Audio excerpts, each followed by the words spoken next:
kopeerida saan siis peenikesesse risti ka on üks võimalus, niiviisi kas kõrvale või üles alla.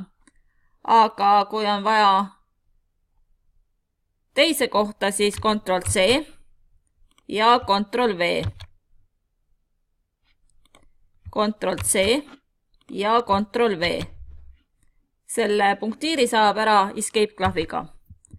Aga kopeerida võib ka, kui ma hiirega hakkan lohistama, see on nüüd tõstmise rist, aga kui ma vajutan Ctrl alla, siis tekib valge rist, mille juures on plussmärk, see on nüüd kopeerimise rist või kopeerimise noolekene, näete, kopeerin hiirega lohistades, Ctrl klahv on all.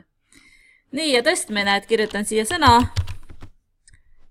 Ja kui ma tahan seda teise kohta, siis on üks võimalus Ctrl+X ja Ctrl+V. Ctrl+X ja Ctrl+V.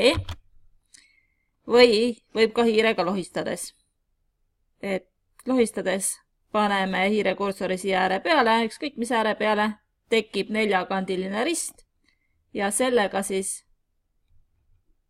saan tõsta või lohistada selle teise kohta. Niiviisi, tuleb kaasa küll.